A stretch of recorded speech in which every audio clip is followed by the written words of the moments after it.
सबसे पहले thank you Dinesh Goswami ji कि आपने मुझे यहाँ पे एक इंटरव्यू के लिए बुलाया। I am fine. मैं सबसे पहले आपको थैंक्स बोलना चाहूंगी क्योंकि कहीं ना कहीं मेरे यूजीसी के नेट के रिजल्ट में इस चैनल का एक बहुत बड़ा योगदान रहा है। मेरा नाम निकिता राज है। मैं भारत में एक जो स्टेट है बिहार, वहाँ के एक छोटे से सिटी हाजीपुर से बिलोंग करती हूँ। और मैंने अभी मैं पीएचडी कर रही हूँ। मेरा अभी नेट क्वालिफाई हुआ है और मैंने 97.45 परसेंटाइल से अपना नेट क्वालिफाई किया है। Yes ma'am. तो मैम आप हमारे स्टूडेंट को ये बताइए कि आपने जो अपना स्टडी का जो प्लान क्या था, मतलब आपने स्टडी को कैसे प्लान में लाइक कन्वर्ट किया, क्योंकि इसमें दो पेपर होते हैं, first paper and second paper. तो आपके लिए आपने स्टडी का क्या प्लानिंग थी, लाइक आपके माइंड में क्या था कि यार मेरे को इस बार में नेट एग्जाम क्रैक करना, तो व्हाट इज योर प्लान?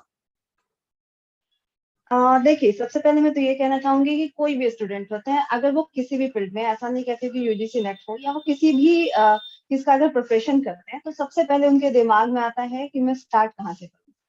क्योंकि एक प्रॉपर सिलेबस के थ्रू आप चूंकि प्रॉपरली जा नहीं सकते हैं स्टार्टिंग में, तो थोड़ा आपको जरूरत होता है कि आप कुछ चैनल्स की हेल्प लेते हैं, चैनल्स की हेल्प की, आप उस चीज को थोड़ा बहुत पहले समझ पाए। तो मैंने भी वैसा ही किया। मैंने अपना एक बैकग्राउंड रेडी किया कि आखिर जो सिलेबस है, क्योंकि पेपर 2 तो ऑब्वियस है कि आपका अपना सब्जेक्ट होता है, तो आपका उस पे नहीं कुछ भी तो कमांड होता है। लेकिन पेपर 1 जो है उसने उसे आपने कहीं वैसा कुछ पढ़ा नहीं होता है, तो वो थोड़ा सा डिफिकल्ट तो फील होता है। और लगता है कि कहीं ना कहीं पेपर 1 पे मेहनत करने की बहुत ज्यादा जरूरत है। पेपर 1 के प्रिपरेशन के दौरान अगर मैं बात करूं तो teaching aptitude, research methodology and communication, और भी जितने भी उसके हैं, people environment, higher education, ICT, otherwise जितने भी हैं, उसमें से बहुत सारे बच्चों का आईसीटी तो थोड़ा बहुत क्लियर रहता है, उसमें कोई डाउट बिल्कुल। नहीं है। यस। बट हायर एजुकेशन, उससे बहुत बच्चे रूबरू नहीं होते हैं। हम लोग थोड़ा बहुत जानते हैं कि यूजीसी है, नैक है, ईटीसी, बट बहुत ऐसे भी हैं जो गवर्नमेंट की हमेशा एजुकेशन को लेके आते रहती है, तो उससे हम रूबरू नहीं होते हैं। तो उसके बारे में एक प्रॉपर वे में पढ़ना। पीपल एनवायरनमेंट जो है वो एक बहुत ही वास्ट चैप्टर होता है पेपर बिल्कुल। 1 का, जिसपे, हाँ, जिसपे आप अगर कमांड करना चाहें तो ऐसा नहीं कह सकता कि ऐसा नहीं कह सकते कि आप उस पर 100% कमांड कर ही पाए। बट हाँ, वो इतना ऐसा नहीं है, कुछ भी चीज क्योंकि इम्पॉसिबल होता नहीं है, तो आप उस पे नहीं कुछ भी तो 80% कमांड कर सकते हैं अकॉर्डिंग टू मी। यस जैसे दैट्स कि राइट। आपके, अगर आप जैसे आप अगर किसी कन्वेंशन की बात करें, तो उससे नहीं कुछ भी देखा जाता है तो प्रीवियस ईयर देखा जाए, काफी क्वेश्चंस हमेशा कन्वेंशन कब हुए हैं, यस। करंट अफेयर से रिलेटेड क्वेश्चन होते हैं पीपल एनवायरनमेंट के।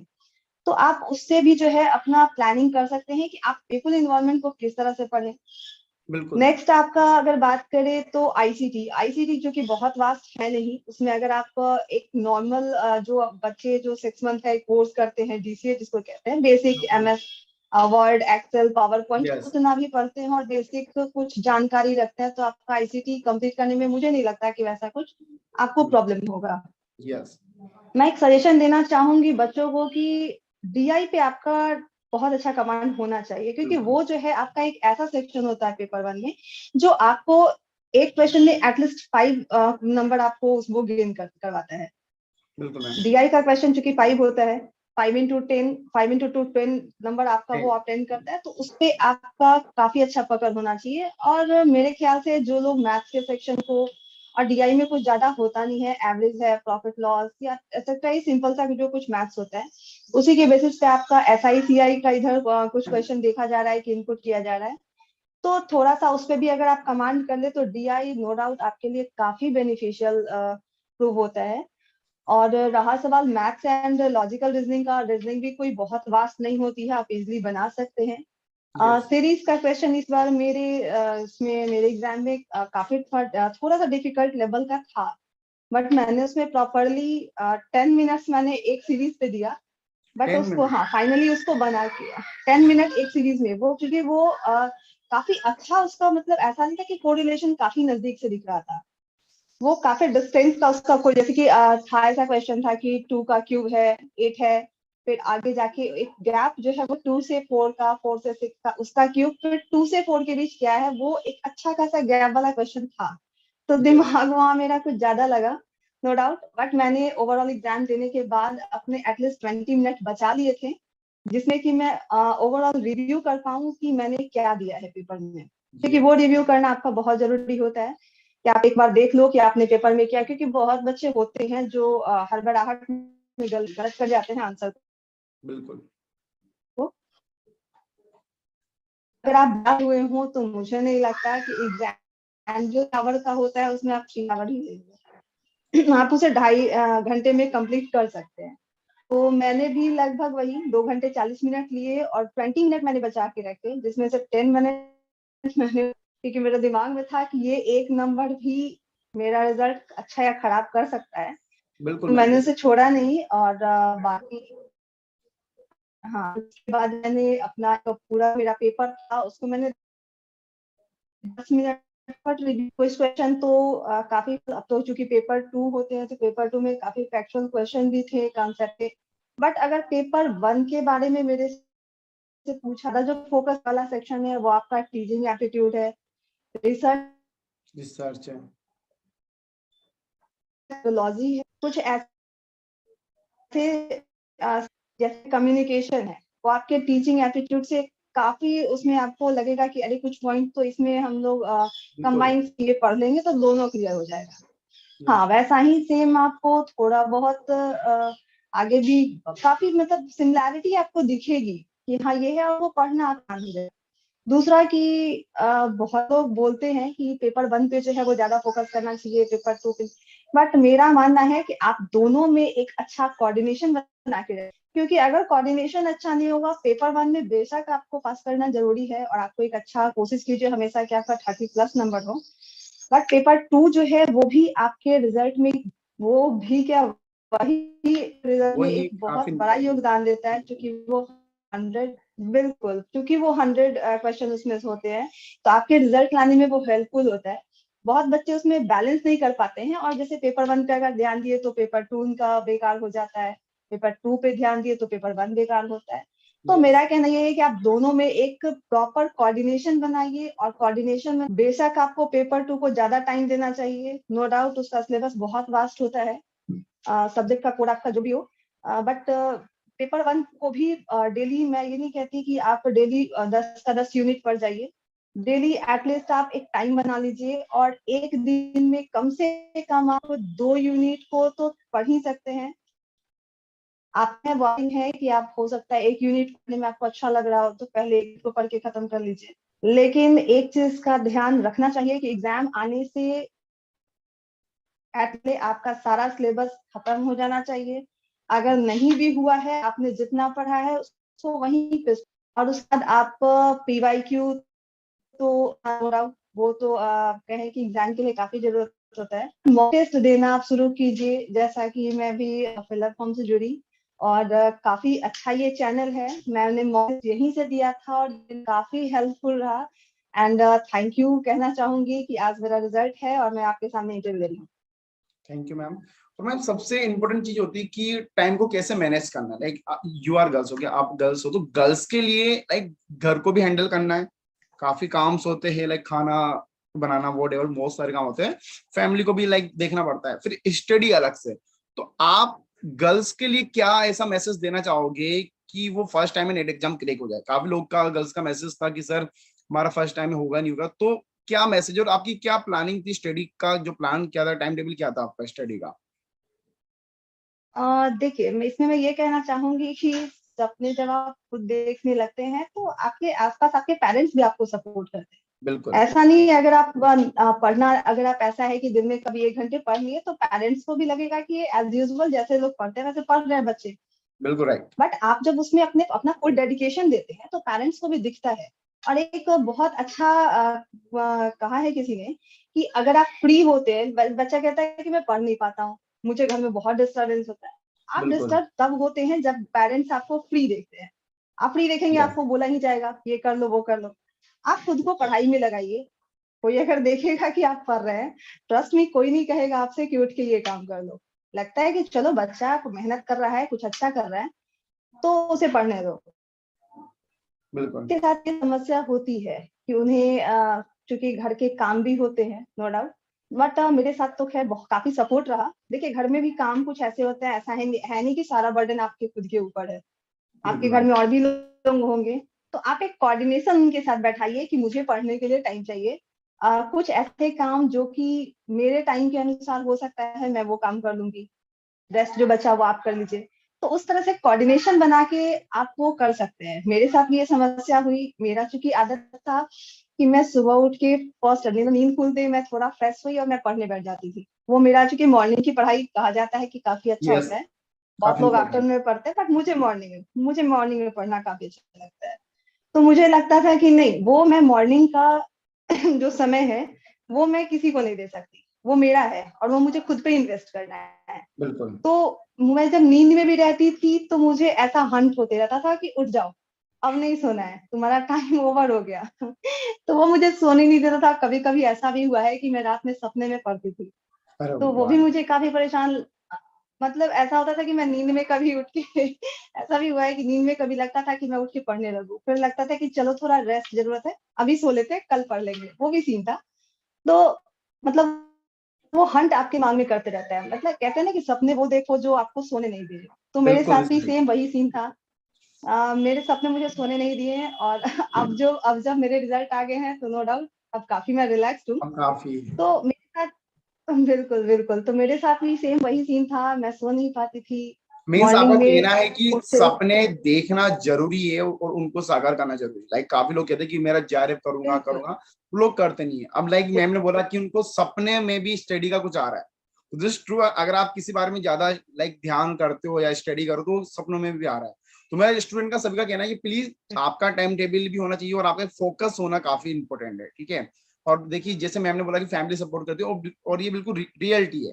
फैमिली वाले आपको सपोर्ट करेंगे और आई थिंक वही है जो आपको सपोर्ट करते हैं एनी टाइम, ठीक है। और मैम एक चीज ये होती है कि फर्स्ट पेपर और सेकंड पेपर पे काफी लोग कंफ्यूजन होते हैं कि हम लोग फर्स्ट पेपर पे फोकस करें या सेकंड पे करें। तो आपने किस पे फोकस किया था या फिर किस पे फोकस करना चाहिए सबसे पहले? देखिए पेपर 2 पे आपका थोड़ा बहुत कमांड तो होता है। मेरे ख्याल से आप जब प्रिपरेशन स्टार्ट कर रहे हैं तो आपको एक बैलेंस बना के चलना होगा। जैसा कि मैंने कहा पेपर 2 100 मार्क्स का होता है, पेपर 1 जो है आपका 50 मार्क्स का होता है, बट पेपर 1 जो है आपको समझने में टाइम लगता है कंपेयर टू पेपर 2। क्योंकि पेपर 2 आपका अपना सब्जेक्ट होता है, आपने कहीं ना कहीं पीजी या मास्टर्स किए होते हैं, तो आपने उसमें उसको पढ़ रखा होता है, तो आपको उसमें उसे समझने में ज्यादा परेशानी होती नहीं है। हाँ, मैं ये नहीं कहती कि सारा सिलेबस आपने पीजी में पढ़ ही लिया होगा, वो काफी कुछ नया होता है। बट पेपर 1 चूंकि समझने में टाइम होता है, इसलिए मेरे ख्याल से स्टार्टिंग में आपको पेपर 1 पे ज्यादा फोकस करना चाहिए। आफ्टर दैट जब आपको लगे कि आप पेपर 1 को समझने लगे हैं, देन आपको पेपर 2 की तरफ अपना शिफ्ट करना चाहिए। और मैंने जो अपनी एक प्लानिंग एक स्ट्रेटजी बनाई थी, स्टार्टिंग में मैं पेपर 1 पे काफी फोकस करती थी, क्योंकि मुझे पता था कि पेपर 2 नहीं कुछ भी तो मेरा 60 से 70% कवर है, मुझे 30% करना है। तो स्टार्टिंग में मैंने पेपर 1 पे काफी फोकस किया। नो डाउट कभी कभी स्टार्टिंग में तो लगता था कि ये काफी वास्ट है कुछ, चूंकि टीचिंग एंड रिसर्च रिसर्च चूंकि पहली पहली बार पढ़ रही थी, तो दिमाग में कुछ था कि पता नहीं ये क्या कौन सी मतलब नई चीज है, कितने देर में अंडरस्टैंड कर पाऊंगी नहीं कर पाऊंगी। बट धीरे धीरे मैंने पहली बार थ्रू आउट बहुत ही ब्लैंक दिमाग में ये रखी है कि मैं कुछ नहीं जानती और मुझे सीखना है। तो बिल्कुल। मैंने अपने दिमाग में ये रखा कि मैं कुछ नहीं जानती हूँ, मैं इस फील्ड में नई हूँ और मुझे यहाँ से बहुत कुछ सीखना है। तो ये सोच के जो है वो मैंने सीखा, मैंने स्टार्ट किया। और हाँ, कह सकती हूँ कि एक बार पढ़ने के बाद थोड़ा समझ में, ऐसा नहीं कि पूरी समझ में आ जाए, थोड़ा समझ में आता है, लेकिन रिवीजन जो होता है आपका, वो रिवीजन आप बार बार जब करते जाएंगे तो आपको लगेगा कि हाँ, मैं इसमें इस पे अपना कमांड कर पा रही हूँ, या मेरा इस पे अच्छा कमांड हो पा रहा है। इस तरह से जब मेरा कमांड पेपर 1 पे हो गया, मुझे लगा कि मैं इसे अच्छे से अंडरस्टैंड कर पा रही हूँ, तब जाके मैंने अपना जो ध्यान है वो पेपर 2 पे ज्यादा देना शुरू किया। और पेपर 2 पे भी सारे से पास होता है, एक एक को पढ़ने के लिए, सिलेबस कंप्लीट करने के लिए काफी अच्छा समय रहता है। लाइक पेपर 1 चूंकि बहुत वास्ट है, आप सोच के भी ऐसा सोचिएगा कि आप उसमें एकदम 100% स्कोर कर लीजिएगा, तो ये जरूरी नहीं होता है या नहीं हो होता। भी नहीं पाता है। बिल्कुल। पेपर टू जो है वो आपका स्कोर गेन करता है, पेपर टू आपका स्कोर गेन करता है, क्योंकि अपना सब्जेक्ट होता है, उसमें बहुत सारे ऐसे क्वेश्चन होते हैं जो कंसेप्चुअल होते हैं, फैक्चुअल होते हैं, और उसको आप अच्छे से इजिली अंडरस्टैंड करते रहते हैं, कर होते हो जाता है वो। तो आप पेपर टू पे भी अपना फोकस कीजिए, क्योंकि आपका नेट या आपका जेआरएफ कह सकते हैं वो आपका पेपर टू दिलाएगा। तो मेरे बिल्कुल। ख्याल से आप, अगर आपको लगता है कि आपका पेपर टू जो है वो थोड़ा बहुत भी कंप्लीट है, आप अभी इनिशियल स्टेज में हैं, तो पहले आप पेपर वन को देखिए, उसके सिलेबस को समझिए कि वो क्या है नहीं है। टाइम निकाल के, एक दिन में 24 आवर होते हैं, उसमें आप 6 आवर्स होते हैं, रेस्ट जो बचते हैं उसमें 2-3 घंटे आप खाते पीते हैं। तो आपके पास नहीं कुछ भी तो मेरे ख्याल से 12 घंटे ऐसे होते हैं जिसमें आप एक, मैं ये नहीं कहती कि 12 के 12 घंटे पढ़िए, वो आपकी अपनी स्टेमिना पे डिपेंड करती है कि आप अपना टाइम कहाँ इन्वेस्ट करना चाहते हैं। मैं जब पढ़ती थी तो मैं 12 घंटे पढ़ लेती थी, क्योंकि मुझे लगता था कि मैं अलोन रहूं, मैं घर के इन्वायरमेंट में भी ज्यादा नहीं जाऊं। मेरी स्टडी रूम बिल्कुल अलग थी, मैं फैमिली इन्वॉल्वमेंट में भी उतने दिन तक खुद को ज्यादा इन्वॉल्व नहीं रखी। ना मैं कहीं घूमने फिरने गई, ना फ्रेंड से मिलना, ना सोशल साइट्स, मैंने सबको काफी अवॉइड किया, क्योंकि मुझे लगता था कि कहीं ना कहीं वो एक डिस्ट्रैक्शन का पॉइंट बन रहा है मेरे बिल्कुल। लिए। तो मैं उन सबको बिल्कुल ही त्याग दी, और जैसे ही एग्जाम का नोटिफिकेशन आता था कि अब एग्जाम होने वाला है, उसके बाद तो फिर सबसे कांटेक्ट बंद। उससे पहले जितने भी आपके फ्रेंड्स रहते हैं जिनसे आप थोड़े बहुत बात भी कर लेते हैं, हाय हेलो हो जाता है, सबको बिल्कुल अवॉइड कर देती थी कि भाई मेरा एग्जाम है, मुझे पढ़ना है। और ट्रस्ट बिल्कुल। मी, कोई भी ऐसा नहीं, आपको ये तो नहीं कह सकता ना कि आप एग्जाम छोड़ के मेरे से पढ़िए, कि आपकी फ्रेंड नहीं समझेंगी। मेरी काफी सपोर्ट इसमें आपकी फ्रेंड और आपके फैमिली बिल्कुल। भी आपको करेंगे। तो चूंकि पढ़ना आपको है, स्ट्रेटजी प्लानिंग सब आपको खुद बनानी होंगी। और मेरे ख्याल से अगर आप सेल्फ स्टडी करते हैं, अच्छे से स्टडी करते हैं, तो वो आपके लिए काफी बेनिफिशियल यस। साबित होगा। मैम यहाँ पर एक हमेशा क्वेश्चन रहा है कि कोचिंग का जो एक होता है कि हम लोग ऑफलाइन कोचिंग जाए या ऑनलाइन जाए, कोचिंग का कितना रोल्स होता है, और बुक्स और नोट्स जो आजकल काफी है कि कौन सी बुक्स ले हम लोग, या हम सेल्फ स्टडी से नेट एग्जाम होगा, या फिर वो अगेन जो एक था कि पहले नहीं हमें कोचिंग ज्वाइन करनी है। तो प्लीज एक बार स्टूडेंट को ये जो डाउट, काफी बिग डाउट होता है कि यार बुक्स कौन सी ले या हमारे नोट्स काफी है, तो नेट एग्जाम करने के लिए क्या बेस्ट है, लाइक ऑफलाइन कोचिंग करे या ऑनलाइन करे या बुक्स ले, so what is the best? देखिए, सबसे पहले तो मैं ये प्रेफर करूंगी कि आप इसके लिए कहीं कोचिंग ज्वाइन मत कीजिए, ऑफलाइन कोचिंग। अगर आपको कोचिंग ऑनलाइन मिलती है तो सो गुड, बट मेरे ख्याल से अगर आप सेल्फ स्टडी करते हैं तो वो सबसे ज्यादा अच्छा है। क्योंकि आप जिस फील्ड में जा रहे हैं, आप अगर जेआरएफ करते हैं तो आप रिसर्च की फील्ड में जाना चाहते हैं, और जो चीज आप खुद से ढूंढ के पढ़िए, जिस चीज पे आप खुद रिसर्च कीजिए, खुद खोज के पढ़िए। नो डाउट कंपेयर टू, मतलब आप अगर बुक से पढ़ते हैं या फिर कहीं से देख के पढ़ लेते हैं, उसमें आपका ब्रेन उतना काम नहीं करता जितना आप कहीं से खोज के पढ़ते हैं। ठीक है, आपके दिमाग में, आपका दिमाग एक उस वे में बढ़ता है कि हाँ मुझे इस तरफ पढ़ना है, मुझे ढूंढना है कि क्या कंटेंट मेरे लिए जरूरी है। और अगर हम गूगल पे जाते हैं या फिर कहीं भी किसी भी जगह जाते हैं, तो आपको एक कंटेंट से जुड़ा हुआ दूसरा कंटेंट दिखता है, आपको वो समझ आने लगता है कि वो मेरे लिए जरूरी है कि नहीं।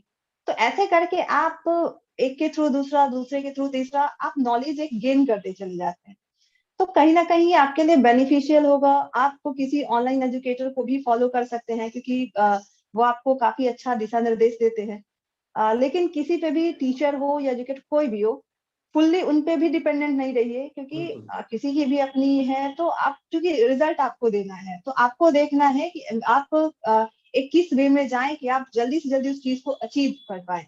सामने वाला आपको पढ़ा सकता है, बट आपका, आप किस पोजीशन पे, आप किस लेवल पे है, उस लेवल पे आपको जज नहीं कर सकता। उस लेवल पे आप खुद को जज करिए कि मैं कहाँ हूँ, और मैं कितनी मेहनत करूं कि मैं तुरंत मतलब रिजल्ट को अचीव कर पाऊं।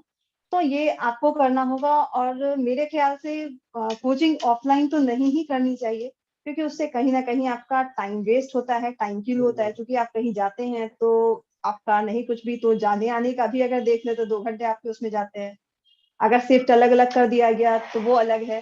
तो टाइम जो आप उधर अपना 2-3 घंटा बर्बाद कर रहे हैं, उसको अगर आप किसी एक पर्टिकुलर सब्जेक्ट पे लगाते हैं या 2 सब्जेक्ट पे भी लगाते हैं, तो वो आपके लिए ज्यादा बेनिफिशियल है। और मेरे ख्याल से जो इन्वायरमेंट आपको घर में एक एकांत में पढ़ने के लिए मिलता है, वो इन्वायरमेंट आपको किसी भी कोचिंग क्लासेस में नहीं मिल सकता है। बिल्कुल। तो मैं तो यही प्रेफर करूंगी कि आप सेल्फ स्टडी कीजिए। मैंने भी सेल्फ स्टडी किया है, और काफी ऐसे बच्चे हैं जिन्होंने यूजीसी नेट क्वालिफाई किया, तो सबने मेरे ख्याल से सेल्फ स्टडी ही करके ये अचीवमेंट प्राप्त की है। तो मैं प्रेफर करूंगी कि आप लोग भी I think self study self कीजिए। स्टडी जो है वो काफी बेस्ट स्टडी में आता है, सबसे लाइक बेस्ट वही है। बिल्कुल मैम बिल्कुल। एक चीज आई थिंक अभी के लाइक एक स्टूडेंट होता है जो मास्टर करके आया, तो उसने जो एग्जाम दिया है मास्टर में वो एज ए थ्योरी दिया है। नेट एग्जाम पूरा जो पैटर्न बिल्कुल चेंज है, लाइक आपका जो सेकंड पेपर होता है वो मास्टर के ही अकॉर्डिंग होता है। तो एज ए थ्योरी से कन्वर्ट होना है एमसीक्यू पे, वो कितना इंपॉर्टेंट होता है। लाइक पीवाईक्यू हो गए, एमसीक्यू हो गए, मॉक टेस्ट हो गए, ये कितना इंपॉर्टेंट है स्टूडेंट के लिए। काफी लोग होता है कि नहीं बस हमारा हो गया, हमने जो बुक्स था उसको रेफर किया, और वो लोग एमसीक्यू पीवाईक्यू पे ध्यान नहीं देते। तो आपके अकॉर्डिंग कितना इंपॉर्टेंट है एमसीक्यू पीवाईक्यू? देखिए एमसीक्यू और पीवाईक्यू, पीवाईक्यू को तो मैं क्या बोलूँ, अगर यूजीसी के लिए नेट के लिए लाइफलाइन कहा जाए तो मैं उसे लाइफलाइन कहूंगी, क्योंकि इसे आपको पता चलता है कि क्वेश्चन का पैटर्न क्या है। कभी कभी ऐसा होता है कि कुछ क्वेश्चन ऐसे होते हैं जिसको आप जिसके बारे में आप बहुत डिटेल से नहीं जानते होते हैं, लेकिन बिल्कुल। चूंकि वो पहले प्रीवियस में पूछा जा चुका है और आप जैसे ही वो क्वेश्चन देखते हैं आप उसका आंसर तुरंत दे देते हैं। तो पीवाईक्यू तो नो डाउट, और आपके कंसेप्ट को भी काफी क्लियर करता है कि आपको किस वे में पढ़ना है, किस वे में आपको जाना है। तो प्रीवियस ईयर क्वेश्चन तो नो डाउट वो काफी हेल्पफुल होता है। एमसीक्यूज की बात करूं तो एमसीक्यूज जो है वो आपने जो पढ़ा है उसमें एक शार्पनेस लाता है। जैसे आप एक प्रॉपर थ्योरी पढ़ लिए, आपको पता नहीं है कि उसमें से क्या आने वाला है, बट आप जब एमसीक्यूज देखते हैं तो आपको पता चलता है कि क्वेश्चन का पैटर्न क्या है, क्वेश्चन किस पैटर्न में पूछा जाना है। तो आप उसके अकॉर्डिंग फिर आपको अपनी कमी या अपनी जो फुलफिलमेंट की है आपको वो पता चलती है। तो एमसीक्यू तो मेरे ख्याल से एग्जाम जब होने वाली होती है उससे एक मंथ पहले आपको मतलब कंटिन्यू एमसीक्यूज जो है वो हर दिन, जैसे आप फिलर फॉर्म पे भी करवाया जाता है, तो मैं तो रेगुलर रही और काफी मैं टाइम निकाल के मैं कहीं भी बिजी रही, बट फिर भी मैंने इसको किया। मैंने मुझे अगर मेरे सब्जेक्ट पे पढ़ने का टाइम मैंने उसे भी चेंज किया क्योंकि मुझे एमसीक्यूज करना था। और थैंक यू आपको कि आपने बहुत अच्छे एमसीक्यूज करवाए हैं। वेलकम। और मेरे ख्याल से ये है वो आप एक अपने अंदर कह सकते हैं कि निखार ला सकते हैं। आपने जो पढ़ा है वो अच्छा है, बट उसमें जो निखार आएगा, आपका दिमाग किस ओर मतलब कितना शार्प होगा, ये आपका एमसीक्यूज जो है वो काफी तय करता है। हाँ ये समस्या होती है, बच्चे सोचते हैं कि एमसीक्यूज टाइप क्वेश्चन है, जिनको जो प्रीवियस ईयर क्वेश्चन कुछ लोग देखते हैं, कुछ लोग नहीं भी देखते हैं, कुछ लोग ऐसे भी हैं जो डायरेक्ट प्रिपरेशन स्टार्ट करते हैं।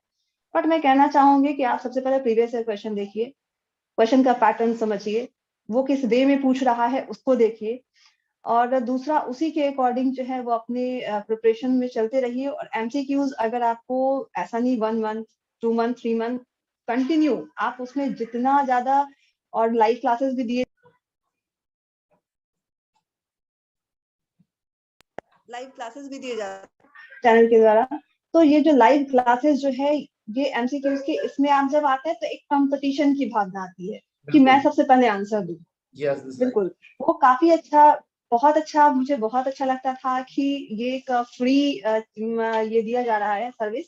तो मुझे बहुत अच्छा लगता था कि ऐसे भी एजुकेटर हैं, ऐसे भी हैं यहाँ पे, यूट्यूब पे ऐसे साइट्स है, ऐसे चैनल है कि जहाँ आप जो बच्चे नहीं प्रेफर करते हैं तो उनके लिए ये है कि आप वहाँ पे जुड़ के अपने आप को निखार सकते हैं। और उसके लिए मैं एक बार फिर से आपको थैंक यू बोलना चाहती हूँ। वेलकम मेरे मैम। एग्जाम क्रैक करने में एमसीक्यूज के लिए तो मैं बहुत थैंक यू बोलना चाहती हूँ कि मेरे में एक शार्पनेस आया और मेरा दिमाग थोड़ा ज्यादा एक्टिव हो गया। Thank you. Thank you ma'am. Ma'am another question is ये है कि देखिए मैम, जो नए स्टूडेंट होते हैं जो भी इस बार एग्जाम देंगे, तो उनके लिए एक चीज हमेशा हमेशा हार्ड हुआ है कि यार हम लोग को मतलब क्या करना है। They are like some confusion कि फर्स्ट पेपर में कितना टाइम देना है, सेकंड पेपर में कितना टाइम कंज्यूम करना है। तो वो एक बार एक्सप्लेन कर दीजिए, मतलब किस सब्जेक्ट को टाइम कितना देना होगा यहाँ पर। देखिए मैंने जो अपनी स्ट्रेटजी बनाई थी, मैंने पेपर 2 को जो है वो ज्यादा टाइम, जैसे कि पेपर 2 को अगर मैं 6 घंटे दे रही हूँ पर्टिकुलरली, क्योंकि बहुत सारे यूनिट्स होते हैं, तो मैं हर यूनिट को डेली पढ़ती थी, या किसी यूनिट को नहीं भी कर पाई तो एक ऑल्टरनेट कर लेती थी कि हाँ इस यूनिट का इतना तक मुझे खत्म करना है, नेक्स्ट फिर दूसरे यूनिट में लगूंगी। हर यूनिट को आप इक्वल लेके चल रहे हैं, उसमें भी आपको ध्यान रखना होता है कि किस यूनिट से सबसे ज्यादा क्वेश्चन पूछा जा रहा है। तो वो दोनों में बैलेंस बना के चलती थी। जैसे कि मैं जो टाइम था कि इस टाइम मुझे पढ़ना बहुत अच्छा लगता है और कुछ फैक्चुअल चीजें याद करनी है, जैसे मैंने मॉर्निंग की बात कही, मॉर्निंग में मैं हमेशा पेपर 2 पढ़ती थी क्योंकि मुझे पता था कि इसमें मुझे डेटा बहुत ज्यादा याद करना होगा। आपके नाइट में भी अगर आप पढ़ते हैं तो नाइट में भी आपका दिमाग काफी रिफ्रेश रहता है, क्योंकि बिल्कुल। आपके दिमाग में होता है कि ये टाइम एक शांति का है, आप इसमें पढ़ सकते हैं। तो नाइट का टाइम, एक टाइम जब आपने सुबह में पेपर 2 को दिया है, जब आपका दिमाग रिफ्रेश रहता है, नाइट का टाइम जो है वो आप पेपर 1 को दीजिए, उस टाइम भी आपका दिमाग काफी रिफ्रेश रहता है। रहा सवाल दोपहर के टाइम का, तो दोपहर में आप ये कर सकते हैं कि 1 घंटा आप जो पीवाईक्यू है वो या मॉक टेस्ट है, उन सब के लिए आप पेपर 2 को भी दीजिए और पेपर 1 को भी दीजिए, क्योंकि ये बहुत जरूरी है। आप लाख पढ़ लीजिएगा लेकिन जब तक आपको उसमें निखार नहीं आएगा, आपका रिजल्ट नहीं आ सकता है। ये गड़बड़ी होती है बहुत बच्चों में। तो यस मैम। आपको एक कोऑर्डिनेशन बनाना होगा, बिल्कुल। और पेपर 2 चूंकि मैंने कहा कि वो 100 मार्क्स का होता है, पेपर 1 50 मार्क्स का होता है, तो आप पहले खुद को समझिए कि आपकी अगर अपने सब्जेक्ट पे अच्छी पकड़ है, तो आप पहले मेरे ख्याल से पेपर 1 को थोड़ा अच्छे से कवर कीजिए, क्योंकि वो समझने में आपको थोड़ा सा टाइम तो लगता है, नो बिल्कुल। डाउट। वो आप उसको आपकी अंडरस्टैंडिंग लेवल जब उस पर अच्छी हो जाएगी, देन आप पेपर 2 की तरफ आपका ओरिएंटेशन हो जाएगा। तो एक पर्टिकुलर आप टाइम बना लीजिए, पेपर 2 को थोड़ा ज्यादा टाइम दीजिए, क्योंकि उसका सिलेबस भी काफी वास्ट है। पेपर 1 को पेपर 2 के कंपेयर में थोड़ा कम टाइम दीजिए, लेकिन बिल्कुल भी उसको नेग्लेक्ट नहीं कर सकते हैं। डेली पढ़िए। और अगर एक टाइम शेड्यूल आप बना लेते हैं, एक रूटीन बना लीजिए कि हाँ मुझे इतने से इतने बजे तक मुझे पेपर को देना है, पेपर 2 में देना है, पेपर 1 में देना है, तो इसका आप पहले तो अपने एक रूटीन बना लीजिए। उस रूटीन के अकॉर्डिंग अगर आप उसको फॉलो करना शुरू करते हैं, तो वो रिजल्ट चाहे यूजीसी नेट का हो या फिर दुनिया के किसी भी एग्जाम का, बिल्कुल। कोई भी ताकत आपके रिजल्ट को आने से रोक नहीं तो सकती। मैम फाइनली आपका नेट एग्जाम हो गया, सो व्हाट नेक्स्ट, अब आपका एम क्या है मैम? फाइनली जी। देखिए, एम इज वेरी इंपॉर्टेंट। तो आपने जब नेट एग्जाम के लिए स्टार्ट किया था, तो व्हाट इज योर एम? देखिए, आई नो कि आपने काफी दूर की सोची है, जहां तक मेरे को पता है, क्योंकि आपका जो जोश है, क्योंकि आप लोगों ने फर्स्ट टाइम जो नेट एग्जाम क्रैक किया, तो व्हाट इज योर एम? देखिए, इलेक्ट्रलशिप में नो डाउट ये एक काफी अच्छा फील्ड है, मैं बेशक इसमें आना चाहती हूँ। मैंने इसके थ्रू एक अपना बेसलाइन रेडी किया है। अभी मेरा बिल्कुल। पीएचडी मैं कर रही हूँ बिहार यूनिवर्सिटी मुजफ्फरपुर बिहार से, under the guidance of professor Khalid Hussain Siddiqui. And sir, and now this time मेरा पीएचडी जो है वो नेक्स्ट ईयर कंप्लीट हो जाना है। तो मैं एक असिस्टेंट प्रोफेसर के लिए फुलफिल हूँ, क्योंकि यस। मेरा नेट भी हो चुका है, मेरी पीएचडी भी कंप्लीट हो जाएगी। जब तक 1 साल में मेरा पीएचडी खत्म नहीं होता, मैं एक, चूंकि मैंने कहा कि एक कोऑर्डिनेशन बनाना पड़ता है, तो इस 1 साल मैं कोऑर्डिनेशन बना के अपने पीएचडी पे भी पूरा फोकस करने वाली हूँ। और साथ ही मेरा ये एम रहा है लाइफ का शुरू से ही कि मैं सिविल सर्विसेज को ट्राई करूँ। तो मैं उस बिल्कुल। तरफ भी, मेरा ओरिएंटेशन अब हो गया है, एग्जाम को भी क्रैक करना चाहती हूँ और बिल्कुल इसमें मैं मैम। अपना 100%। बिल्कुल मैम, आई होप आपकी जो भी एम है वो सारे कंप्लीट हो। मैम जाते जाते मतलब एक स्टूडेंट के लिए कुछ लाइंस हो जाए जिनसे उनके अंदर एक एनर्जी आ जाए, क्योंकि आई नो अभी स्टूडेंट की एक चीज जरूरी होती है मैम, वो है confidence. Confidence is very important. तो मैं आपसे विनती करूंगा कि कुछ एक या दो लाइंस स्टूडेंट के लिए हो जाए जो नए हैं या जो अभी फेलियर हो गए, तो वो एक नए जोश के साथ वापस कम बैक करें और स्टार्ट करें। देखिए, बहुत सारे लोगों ने, मैं ये कहना चाहती हूँ कि बहुत सारे ऐसे टाइम आए जब मुझे, क्योंकि एक अच्छे टाइम तक प्रिपरेशन करना और पेशेंस के साथ रहना काफी टफ होता है, नो डाउट। बट मैं बहुत पेशेंस के साथ रही और मैंने काफी बीच बीच में ऐसा नहीं कह सकती कि मैं मोटिवेशन वीडियोस पढ़ी, ऐसा नहीं है।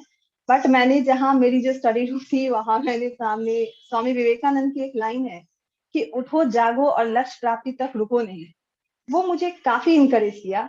और मैं उसे जब भी मुझे लगता था कि मैं अब थोड़ा ऐसा लगता था कि यार थोड़ा स्लो हो जाती हूँ पढ़ाई को बिल्कुल। लेके, तो उस समय फिर वही है कि मुझे वो याद आती थी, मैं चूंकि मैं दिन भर अपने स्टडी रूम में बिताती थी, तो फिर वो देख के मैं मोटिवेट होती थी।